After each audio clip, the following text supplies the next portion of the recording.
ofrece dichoso porque en ellos ve su vocación. Buenos días, señores padres de familia y estudiantes del 10º año. Nos encontramos ahora porque vamos a desarrollar clases nuevas, la siguiente unidad de trabajo. Y esto corresponde a ir preparándonos constantemente. Pero antes vamos a agradecerle a Dios por este nuevo día maravilloso que nos brinda y que nos dé esas ganas de seguir trabajando en el día a día. En nombre del Padre, del Hijo y del Espíritu Santo. Amén.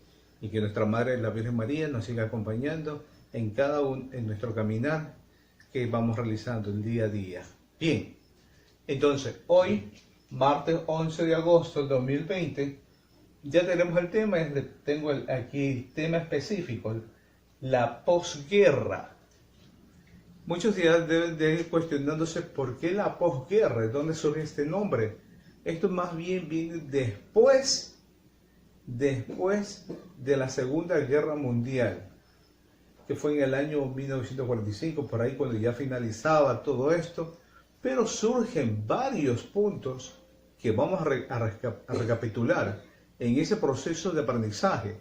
Entonces, de pronto en sus libros pueden ir siguiendo la secuencia, para la redundancia, la secuencia para analizar estos temas. Entonces, la posguerra, vamos a poner como concepto en la parte de abajo, es el enfrentamiento al finalizar la Segunda Guerra Mundial. El enfrentamiento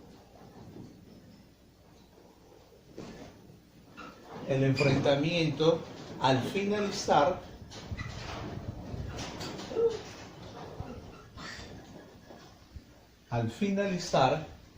la Segunda Guerra Mundial. La Segunda Guerra Mundial.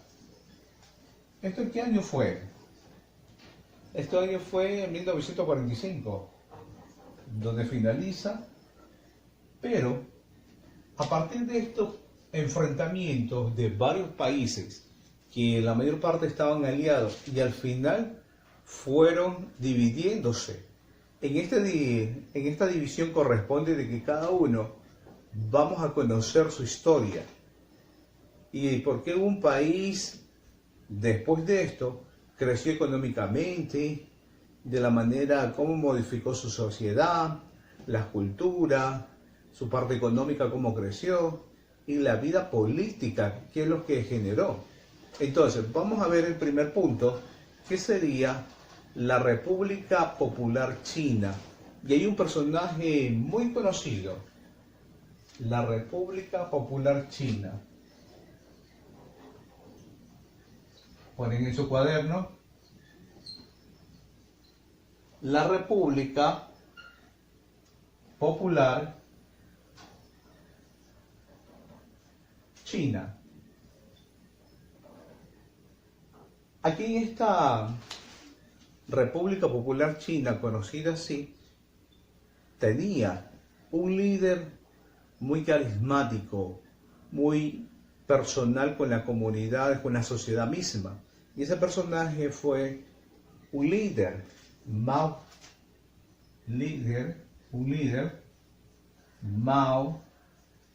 Zedong. Mao Zedong,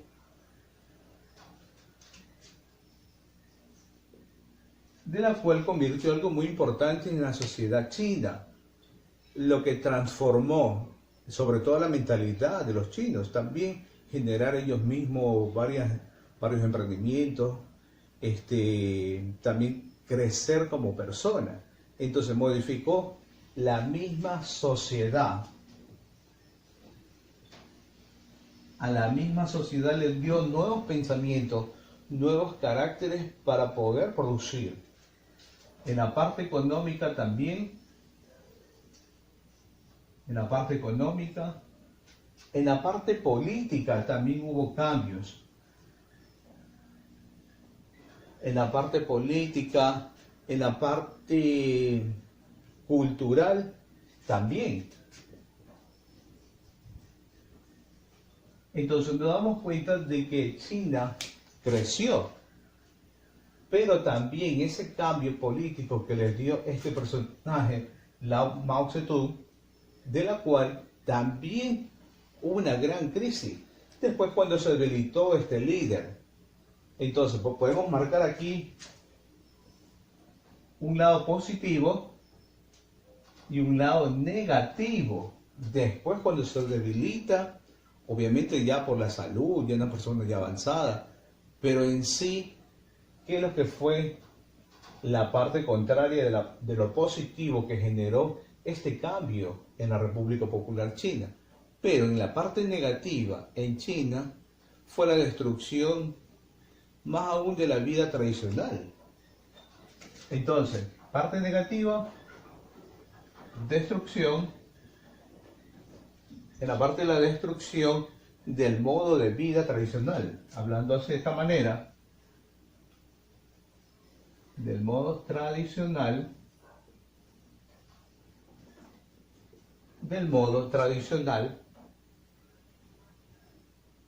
de la cual cómo uno vive.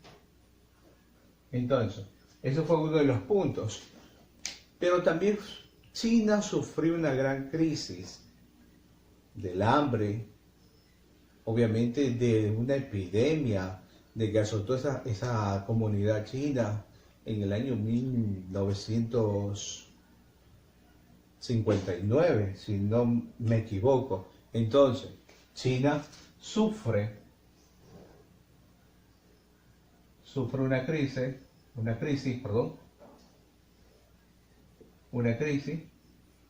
hambre y epidemia.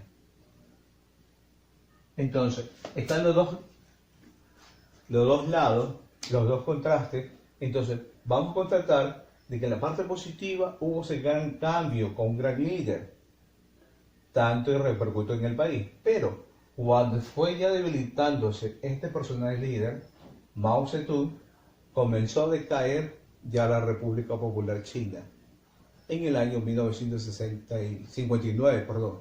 Sí, 1959. Entonces, pasamos al siguiente tema, que sería la Guerra Fría. Sí, la Guerra Fría. Ponemos aquí.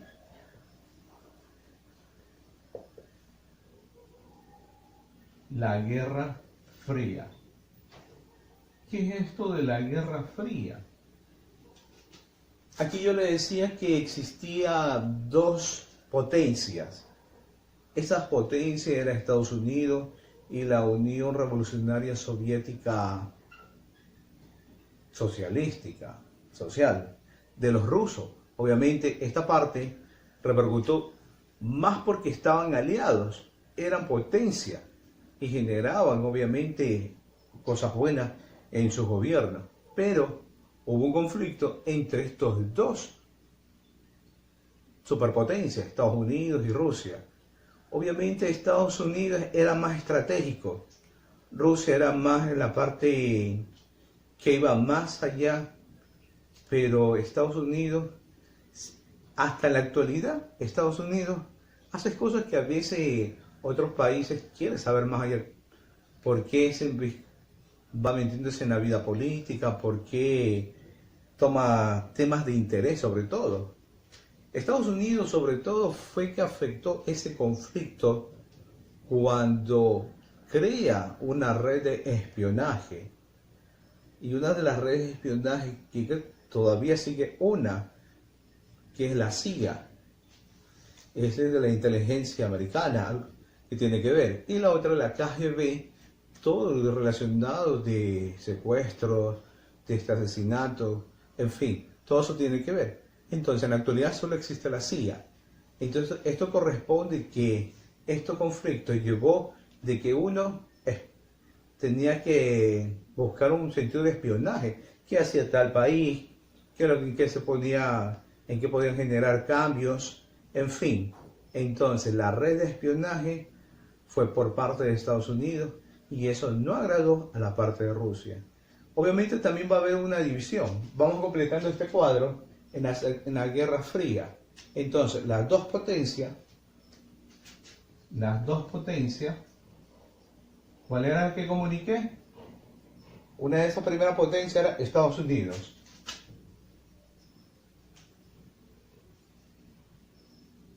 Estados Unidos, y la siguiente potencia era Rusia. Era Rusia. Entonces, los dos se llevaban muy bien. Los dos. Pero Estados Unidos siempre, como era potencia, quería estar más arriba o ser uno de los principales países de generación, obviamente con categoría de potencia, valga la redundancia. Quería ser uno de los mejores. Pero por lo tanto, Rusia no generaba en ese punto. Pero vamos a ver ese conflicto. Hubo un conflicto, sí. Conflicto. Ese tipo de conflicto que genera fue político y económico a la vez. Político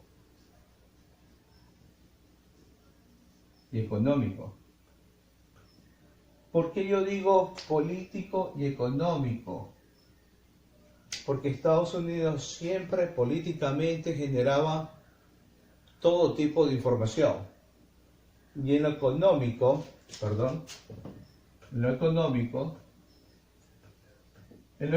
eso conlleva a cada uno de que generaba suficiente dinero para producir el interés que quería Estados Unidos.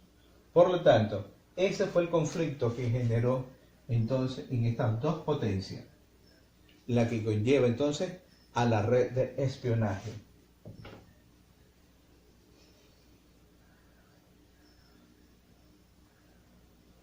Entonces aquí está la red de espionaje. Les dije que era una, la CIA, y la otra era la KGB. Entonces, estos dos organismos de espionaje es el que se encarga obviamente de tener tantas informaciones. En la actualidad, valga la redundancia otra vez decirle, la CIA es la que todavía está. Y por ahí otros por aquí en América también, que no recuerdo bien el nombre. No la recuerdo bien. Entonces, esto va a generar mucho los conflictos, tanto comunista y capitalista que fue en aquella época. Comunista y capitalista.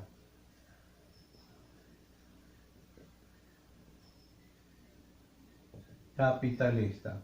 Bien. Para ir avanzando en el punto 3, aquí surge la división. Voy a utilizar otro marcador. La división de Alemania, sí. No se ve. La división de Alemania.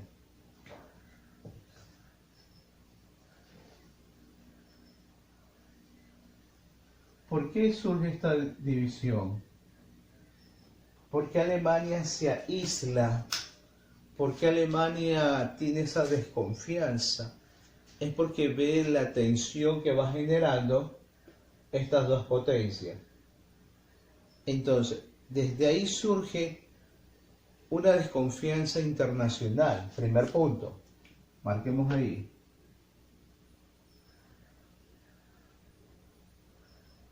Una desconfianza internacional. Obviamente desconfía ya de todo, pues. En la actualidad, hasta de Gran Bretaña está ya desconfiando. El actual, incluso hasta Rusia. Pero en fin, no nos metamos más allá, sino vamos desarrollando este tema. Otras de la máxima tensión que generó también. ¿Por qué yo digo una máxima tensión? Porque hubo países que se aliaron. Hubo países que se aliaron. Entonces, esos países que se aliaron fueron Norteamérica, por ponerlo así. Norteamérica. Otro de los países que se aliaron fue Rusia. Rusia, los franceses, Francia,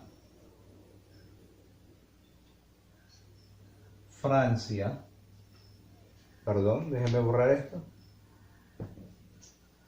Francia, países que se aliaron. Entonces por eso surge la desconfianza de Alemania, porque se afianzaron más con Estados Unidos, y obviamente para buscar en esa parte de información qué es lo que hacía cada país, y eso es lo que va generando información tras información, y esa es la división o la ruptura que va a tener los comunistas y los capitalistas en la actualidad hasta ahora, y eso es lo que conlleva cada uno de nosotros. Y aquí hasta los británicos, hasta los británicos.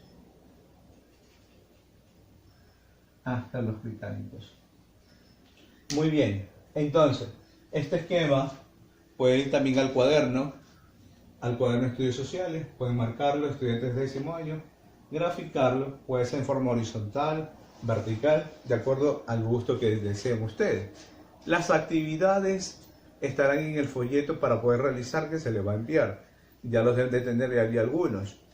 Sin más que decirle, cualquier duda, inquietud, me lo hacen saber por interno. Muchas gracias a todos y bendiciones. Nos vemos otro día.